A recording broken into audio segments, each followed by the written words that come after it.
নমস্কার। যুক্তি তর্ক সঙ্গে অর্কই আপনাদের স্বাগত। আপনাদের সঙ্গে আমি অর্কপ্রভ সরকার। দুর্নীতি আর আমাদের রাজ্য সরকার সমার্থক, এটা বলার জন্য কাউকে আলাদা করে কোনো পুরস্কার দেওয়ার দরকার নেই। পশ্চিমবঙ্গের 11 কোটি মানুষ জানেন যে দুর্নীতির একটা প্রাতিষ্ঠানিকীকরণ হয়েছে বিগত 14 বছরে। বিশেষ করে 2014 পরবর্তী সময়ে যখন ছোটবাবু রঙ্গমঞ্চে অবতীর্ণ হলেন, তারপর থেকে সর্বস্তরে দুর্নীতি দুর্নীতি আর দুর্নীতি। কোথাও আপনি দুর্নীতির ছায়া পড়েনি এমন কোনো ক্ষেত্র দেখাতে পারবেন না পশ্চিমবঙ্গে। সর্বত্র, কিচ্ছু বাদ নেই। শিক্ষাটা তো একেবারে মায়ের বুকে চলে গেছে।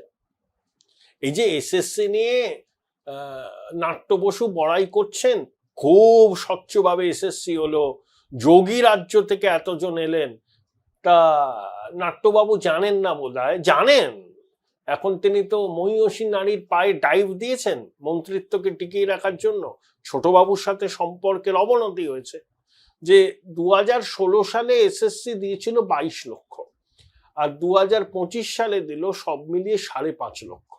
অর্থাৎ 2016 সালে যতজন দিয়েছিল তার 25% 2025 সালে দিল। এর থেকে কি প্রমাণিত হয়?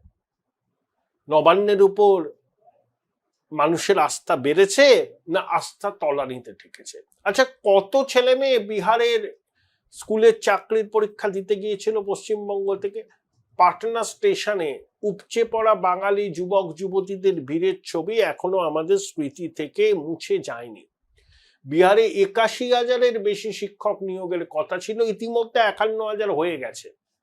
30,000 এখনো হয়নি, প্রক্রিয়া চলছে। সেই জন্য পাটনাতে কেন নিয়োগ হচ্ছে না বলে প্রতিবাদ হয়েছে। আর আমাদের এখানে 2022-এর নভেম্বরে টেট হলো। কত শূন্য পদ আছে জেলা ভিত্তিক সেটাও প্রকাশ করতে পারলো না প্রাথমিক শিক্ষা পর্ষদ। এরা আবার স্বচ্ছতার বড়াই করে, গাল ভরা প্রতিশ্রুতি দেয়, বঙ্গেশ্বরীর রাজত্বে বিরাট বিরাট সব কাজ হচ্ছে ইত্যাদি ইত্যাদি বলে। তো এগুলো ওদের বলতে হয় চাকরি বাঁচাবার জন্য, নইলে মন্ত্রিত্বটা চলে যাবে না। এইসব অতীতে দেখেছে যে একটু টেরা বেঁকা কথা, একটু মেরুদণ্ড রিজু করে চললে বঙ্গেশ্বরী ভীষণ কুপিত হন। আসলে উনি তো সর্বজ্ঞ, শিল্প বোঝেন, সংস্কৃতি বোঝেন, গান বোঝেন, কবিতা বোঝেন, কি বোঝেন না? ডাক্তারি করলে তিনি বিধানবাবুর থেকে ভালো ডাক্তার হতেন, আদালতে প্র্যাকটিস করলে সিদ্ধার্থ বাবুর থেকেও তার নাম হতো, কবিতা লিখলে পরে সুভাষ মুখোপাধ্যায় বলতেন বাহ আমার থেকেও তো ভালো লিখেছো তুমি। সন্ধ্যা মুখোপাধ্যায় বলতেন যে তুমি তো খুব ভালো গান গাও। তার মানে উনি সর্বজ্ঞ, না ওনাকে কিছু বলা যাবে না, উনি বোঝেন না এমন কিছু নেই। কিন্তু একটাই দুঃখের বিষয় যে সুপ্রিম কোর্ট বললো না যে পরিকল্পিত দুর্নীতি, 17 রকম দুর্নীতি, নয়নের মণিদের বাঁচাবার জন্য ঘুর পথে তাহলে চাকরি পাওয়া দেওয়ার জন্য রাজ্য সরকার চেষ্টা করছে। বহু ছাত্রছাত্রী মানে বহু নাগরিকের ভবিষ্যৎ নষ্ট করেছে এসএসসি, মধ্যশিক্ষা পর্ষদ, রাজ্য সরকার। অ্যাডভোকেট জেনারেল কি জানতেন না যে সুপ্রিম কোর্টের রায়টাকে বুঝতে পারেননি? এসব তো বললো সুপ্রিম কোর্ট। সুপ্রিম কোর্টও দুর্নীতির প্রাতিষ্ঠানিকীকরণ হয়েছে স্বীকার করলো।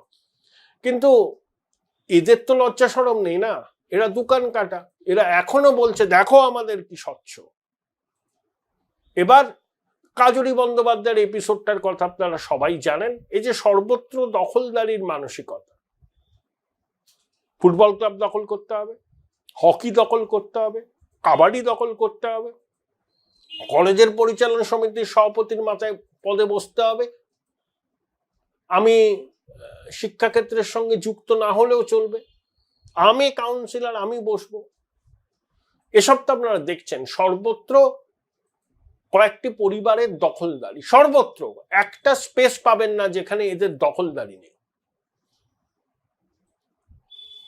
একটা নতুন দুর্নীতির অভিযোগ সামনে এসছে, চমকে দেওয়ার মতো। Maulana Abul Kalam Azad institute of technology, সংক্ষেপে ম্যাকাউ, প্রযুক্তি বিশ্ববিদ্যালয়, সে বাম আমলে শুরু হয়েছিল। একটা স্বেচ্ছাসেবী সংস্থা আরটিআই করে কিছু তথ্য পায়, তাতে তারা মনে করেছে যে ব্যাপক দুর্নীতি হয়েছে, কয়েকশো কোটি টাকার। তারা আদালতের দ্বারস্থ হয়। তরুণজ্যোতি তিওয়ারি তাদের আইনজীবী। তরুণজ্যোতি তিওয়ারির কি দাবি বা কি অভিযোগ? যে 155 কোটি টাকা কাজের বরাদ দেওয়া হয়েছে টেন্ডার ছাড়াই। 2, কম্পিউটার কেনা হয়েছে টেন্ডার ছাড়াই। মুখ্যমন্ত্রীর পরিবারের একজনকে স্পোর্টস কনসালটেন্ট হিসাবে নিয়োগ করা হয়েছিল, তারপরে 3 মাসের জন্য, তারপরে তিনি চক্ষু লজ্জার খাতিরে হয়তো বেরিয়ে যান। যে আইন সংস্থা ম্যাকাউটের আইনের ব্যাপার স্যাপার দেখতো, অভিযোগ যে তাদেরকে জিএসটি না মিটিয়ে পুরো পেমেন্টটা দেওয়া হয়েছে, মানে জিএসটি বলছি, টিডিএস না কেটে পুরো পেমেন্টটা দিয়ে দেওয়া হয়েছে। এরকম অনেক অভিযোগ আছে, কয়েকশো কোটি টাকার অভিযোগ।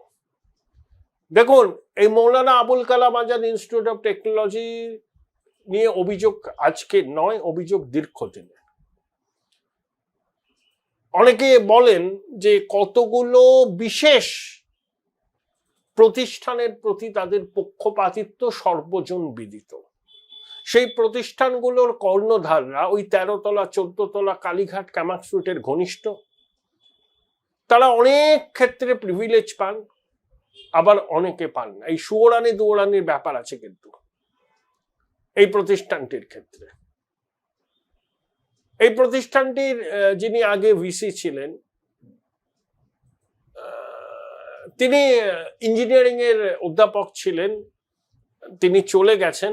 কিন্তু যে কাল পর্বের কথা বলা হচ্ছে সেটা কিন্তু ওনার টেনিওরে। এখন তিনি তো আর ম্যাকাউটের মধ্যে নেই, তার অবস্থান কি হবে নিশ্চয়ই জানতে চাইবে আদালত। সবাইকে হলফনামা দিতে বলেছে, নভেম্বর মাসে পূর্ণাঙ্গ শুনানি হবে। কিন্তু প্রশ্ন হলো, তরুণজ্যোতি তিওয়ারি যে অভিযোগটা করেছেন যে 155 কোটি টাকার বরাত উইদাউট টেন্ডার কখনো দেয়া যায়, এই অভিযোগটা করেছেন, ম্যাকাউটকে হলফনামা দিতে হবে। আপনি কম্পিউটার কিনছেন কয়েক কোটি টাকার উইদাউট টেন্ডার, কাকে বরাদ দেওয়া হয়? যদি যে 155 কোটি টাকার বরাদ যদি দেওয়া হয় উইদাউট টেন্ডারে, কাকে দেওয়া হয়েছিল? 3, আজ এই সরকারি প্রতিষ্ঠানের আইন টাইন সব বিষয়ে পরামর্শ দেওয়ার জন্য কি ওই ছোটবাবু ঘনিষ্ঠ এক ভদ্রলোকের একটা সংস্থাই আছে পশ্চিমবঙ্গে? তাদের পারিশ্রমিক বলুন বা ফিস বলুন, যাই হোক, মেটাতে হবে তার সঙ্গে চুক্তি থাকলে। আরে টিডিএস তো কাটবে, টিডিএস কেটে তো পেমেন্ট করতে হয়, সবাই জানে। টিডিএস না কেটেই পেমেন্ট করে দিয়েছে কেন? ম্যাকাউটের কর্তৃপক্ষ কি জানতো না? তাহলে নবম দশম একাদশ দ্বাদশের শিক্ষক অশিক্ষক নিয়োগে ঢাকি সহ বিসর্জন হয়ে গেছে। প্রাথমিকের রায় আসবে, 2022-এর টেট পরীক্ষার পরে কেউ নিয়োগ পাচ্ছে না, তারা রাস্তায়। শিক্ষামন্ত্রী বলছেন অযৌক্তিক আন্দোলন।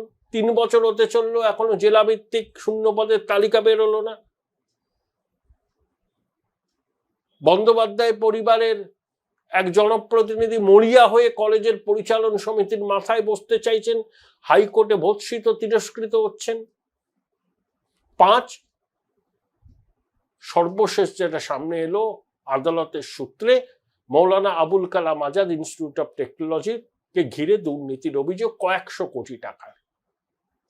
ভাবতে পারছেন? প্রযুক্তি বিশ্ববিদ্যালয়, রাজ্যের সবকটা বেসরকারি ইঞ্জিনিয়ারিং কলেজ ম্যাকাউটের আন্ডারে। ম্যাকাউট নিজেও ডিগ্রি দেয়, হরিণগাড়ায় তাদের ক্যাম্পাস আছে। তাহলে প্রযুক্তি বিশ্ববিদ্যালয়ে যদি এরকম দুর্নীতি হয়, যদি আপনি ম্যাকাউটকে নিয়ে তদন্ত, আদালত যদি সিবিআইডির তদন্তের নির্দেশ দেয়, সম্ভবত দিতেও পারে, দুর্নীতির বহর কম নয়, মামলাকারীরা সিবিআইডি চেয়েছে, প্যান্ডোরার বাক্স খুলে যাবে। ওই যে অঙ্কটা বলা হচ্ছে না এত টাকার দুর্নীতি, তার কয়েক গুণ বেশি দুর্নীতি, এবং বহু আধিকারিক, বহু কেষ্টবিষ্টু এর সঙ্গে জড়িয়ে। এখন অনেকে সাধু সাজতে চাইছেন। তাহলে একটা ক্ষেত্র বাদ নেই, যেখানে আপনি তাকাবেন সেখানেই দুর্নীতির আতুরঘর। দুর্নীতি আর এই সরকার সমার্থক। তাই দেখুন না, নির্বাচনী প্রচার, এখন তো নির্বাচনের মোড়ে চলে গেছে শাসক দল, ভাষা সন্ত্রাস, বাঙালিদের উপর আক্রমণ, মিথ্যে ন্যারেটিভ এস্টাবলিশ করতে চেয়েছে, সেটা কিন্তু হয়নি। দেখুন এখন শাসক কিন্তু ওরকম এটা বলছে না, কারণ বিজেপি শাসিত রাজ্যেই তো হচ্ছে না, এটা তো পাঞ্জাবেও হচ্ছে, তামিলনাড়ুতেও হচ্ছে, তখন তো চুপ। এইটা ন্যারেটিভটা খাচ্ছে না, মানুষ বুঝতে পেরেছে না বাঙালির উপর আক্রমণ হচ্ছে না, ভাষা সন্ত্রাসও কিছু হচ্ছে না। ভোট ব্যাংকে বাঁচানোর জন্য শাসক দল এই ন্যারেটিভটা তৈরি করছে, দুর্নীতির থেকে নজর ঘোরাবার জন্য পরামর্শদাতা সংস্থার পরামর্শ করছে, কিন্তু নজর ঘোরাতে চাইলেই তারা তো ঘোরাতে পারছে না। একের পর এক দুর্নীতির কিস্সা বাজারে চলে আসছে, ঢাকা যাচ্ছে না কিছুই। এই যে প্রাথমিকের রায় তো বেরোবে, অনেকে বলছেন এসএসসি দুর্নীতি প্রাথমিকের কাছে শিশু শিশু প্রাথমিকে যা হয়েছে হেলে যাবে বাংলা। এবং পর্ষদও তো স্বীকার করেছে যে অনিয়ম হয়েছে। অবশ্য কিছু জানে না পর্ষদ, এসএসসি জানে না, পর্ষদ জানে না, মধ্যশিক্ষা পর্ষদ জানে, কেউ কিছু জানে না। এর ঘাড়ে দোষ, ওর ঘাড়ে দোষ। এই করে এতগুলো ছেলে মেয়ের জীবনকে অনিশ্চিত করলো। আর যারা চাকরি না পেয়ে রাস্তায় ধুলো খেলেন এতদিন ধরে, তারা এবার পরীক্ষায় বসানো অনেকে সুযোগ পেলেন না বয়স পেরিয়ে যাওয়া। এই তো অবস্থা। জানি না আগামী দিনে আর নতুন নতুন কি দুর্নীতির কিস্সা সামনে আসবে, কিন্তু ম্যাকআউটকে ঘিরে যে অভিযোগ উঠছে, রাজ্যের একমাত্র প্রযুক্তি বিশ্ববিদ্যালয়, চমকে দেওয়ার মতো। এবং এতে যদি কেন্দ্রীয় তদন্ত হয় এবং তদন্তকারী সংস্থা যদি স্বচ্ছতার সাথে, পেশাদারিত্বের সাথে তদন্ত করে, কয়েক হাজার কোটি টাকার দুর্নীতি সামনে আসবে, এটাই মনে করছি ওয়াকিবহাল মহল। Join Indian Institute of Hotel Management now. Right choice, right decision.